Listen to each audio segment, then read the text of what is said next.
Recently, we have seen a slew of tech tools to help you manage the end of a relationship. Google Photos will remove photos of your ex so you no longer have to see them or any pictures you've taken with them in it. Facebook will let you see fewer or none of your ex's status updates without having to rudely unfollow them.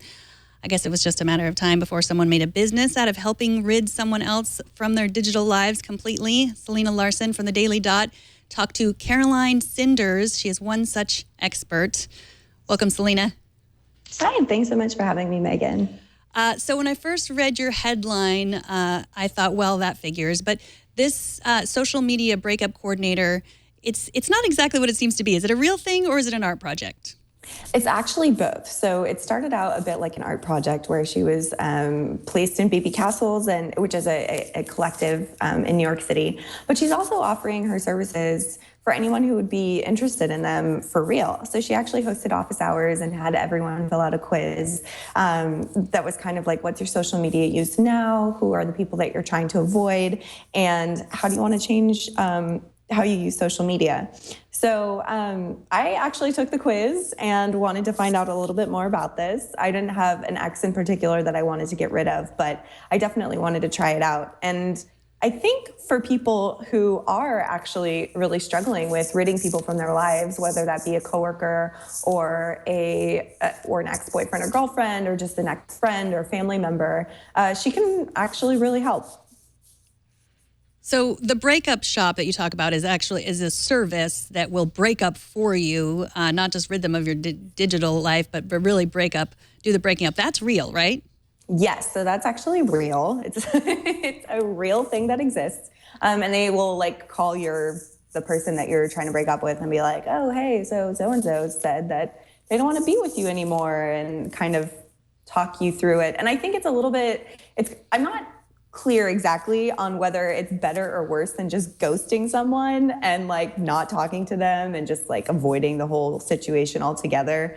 But yeah, it was pretty interesting. And actually, Carolyn talked a little bit about this in our interview, in that she said that services like this, it's kind of like the Uber, but for breaking up with someone. There are kind of all of these on-demand services that pretty much can manage every aspect of our lives, whether that's breaking up with someone, whether that's doing your laundry, food delivery. There are a ton of options like this. And her initial project kind of sought to satirize this idea, in that you can have someone clean up your social media for you so you wouldn't have to be bothered with it. But what ended up happening is that she did a ton of research into harassment and managing different social relationships, and she talked with different therapists and lawyers and people who might be involved in this, and found that there are reasons why people might not want to manage it themselves. And it might sound kind of like the silly convenience that oh, I just don't want to look at my pictures of my ex-boyfriend, can you do it for me? But it could also come down to, I don't want to have to look at the messages that I'm getting from my harasser, and can you help me deal with that? So I've got to say that the idea of a social media breakup coordinator seems like a quite bizarre job title. I mean, what is it exactly? So she has a ton of different options for you. What initially happens is you take a quiz, and she pre-programs in all of these answers. So based on the feedback that you give the quiz, she'll provide you with a list of solutions, whether that's delete your Facebook account, unfriend somebody, remove them from your contacts, set up Twitter lists so you can block certain people.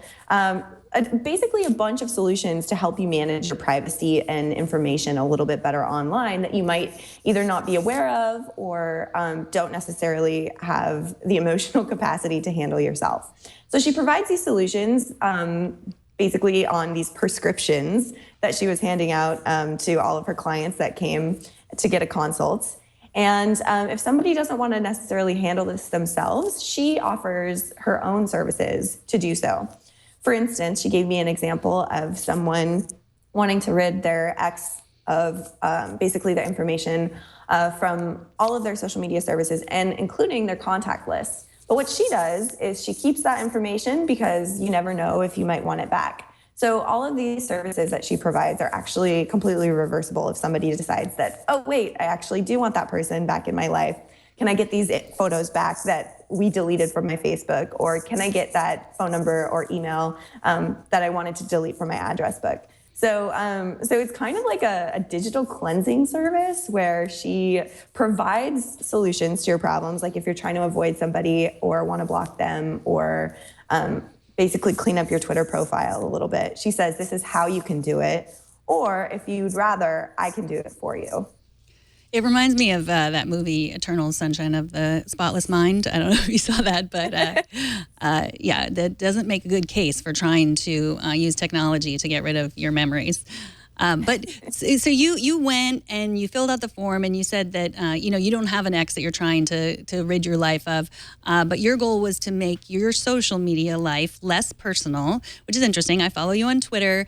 I think you do a great job of sharing some just a reasonable amount of personal information that is helpful to other people. It's not. I don't see you as one of those people that's always promoting herself, but when you have something that you think could be of use to others, I think that you do a good job of that. Did she have any tips for you that you've already been using? So one of the things that she suggested, which was kind of interesting, was deleting Facebook and Twitter apps from my phone. As a tech reporter, it's a little bit hard for me to be able to do that, because if there's an update or anything, I have to constantly be using the app, to just because it's part of my job. But in that way, it sort of takes away the risk of potentially drunk tweeting, or, like posting a Facebook status update or a picture to Instagram or Twitter of me after hours that, perhaps my Twitter followers shouldn't necessarily be seeing if I'm trying to be a little bit more professional.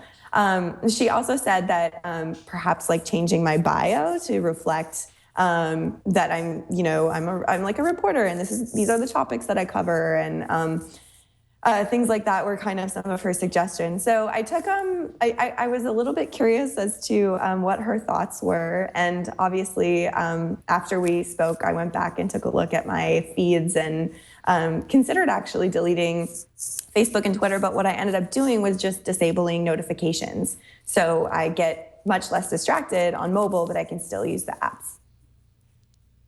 Interesting. Now, not that I'm actually planning to use this service myself, but if I were, I gather there's a Chrome extension for it. So there's not a Chrome extension for this particular service. She does actually offer Chrome extensions as a solution. For instance, one of the things that I said was, it was very easy to get distracted on Facebook and Twitter, especially as a media person who's constantly trying to read news. But there is a little Chrome extension that called Forest that plants a little seedling on your browser, and as you use social media or whatever these blacklist sites are, it dies. Or if you avoid them, it grows into this forest, and it's supposed to really benefit productivity. I installed Forest this morning. I did very well in my productivity, but then I went to Facebook one time and my tree died. The struggle is real, Megan. It is.